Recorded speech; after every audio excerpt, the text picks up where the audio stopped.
Hey horror fans, it's Fran here. I've been in hiding for a while, but Resident Evil 4 just rocks so much that I insisted that I get on board for the review and the video review. Let me start off by saying it's impossible to detail everything that's good about this game. There's just too much to spoil and too many subtleties to list, so I'll try to keep this concise. Resident Evil 4 was awesome when it launched on the GameCube earlier this year, but to my surprise, it's quite awesome on the PlayStation 2. Capcom managed to bring over a mostly unscathed port and add in the big bonus of the Separate Ways mission. But let's talk about what makes RE4 a must-play in general. And please note the stress in that point. If you haven't played it yet, you are missing out. The core gameplay took nearly half a decade to concept and execute, but it has more than paid off. Resident Evil 4 blows away previous games in the franchise with a completely real-time environment and an all-new theme, making it wholly impressive. You know the concept by now. Go and save the president's daughter, crazy villagers get in the way. Well, this isn't even half of it. The game stretches on and on. For starters though, let's talk about the core gameplay mechanics. The new precision aiming is addictive and responsible for separating Resident Evil 4 from other action games or shooters out there. It makes the gameplay incredibly varied. You can shoot an enemy to his knees, you can knock weapons out of their hands, even out of midair. You can blow their heads off, whatever you want to do. It's awesome, and the only real downside is that enemies don't react to shots when getting up.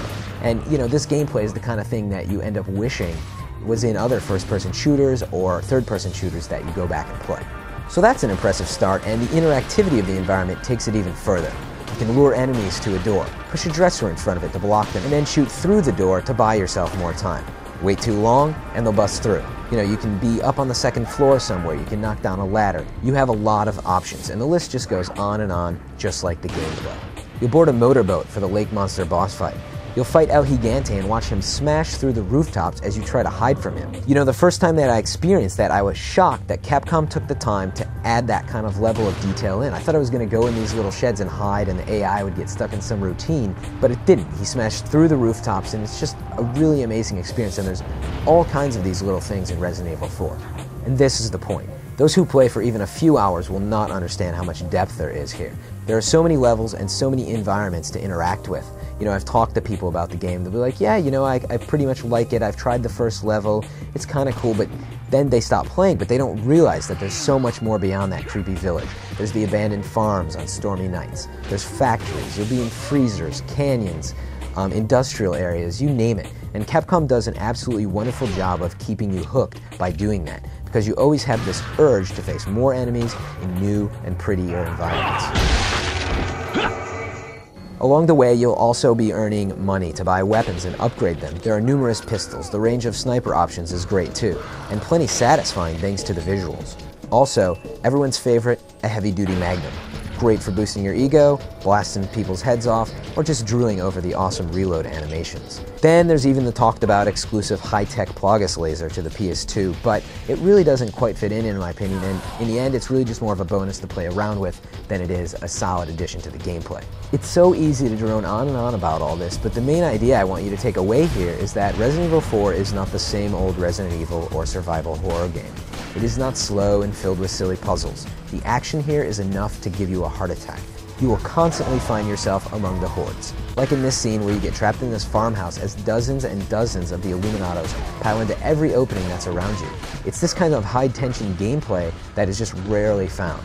Meanwhile, the slow parts are so atmospheric that you always feel sort of on edge and just really well immersed. Just walking around at night in the rain will creep you out. And then you've got these chilling voices and sound effects that echo around you. It's really well done. It's all about the mood, and I absolutely love it. Now, Resident Evil 4 is not without its problems, but all of them that exist are really minor. A few, like lesser textures and lighting, are just a result of the fact that it is a port from the GameCube version. More noticeable are the load times which have been inserted, but they aren't so long that they will try your patience. Other minor flaws are just old-school designer choices. One that I still do not get is why is weapon switching so tedious? You have to pause the game, maneuver around your attaché case, equip your weapon, return to the game, and then if you want to change back to another weapon, you got to do the same thing over again. It's just really silly, and on the PlayStation 2, they could have easily used the L2 and R2 triggers for cycling between stuff. Overall though, there's so much to love that it outweighs these negatives by far.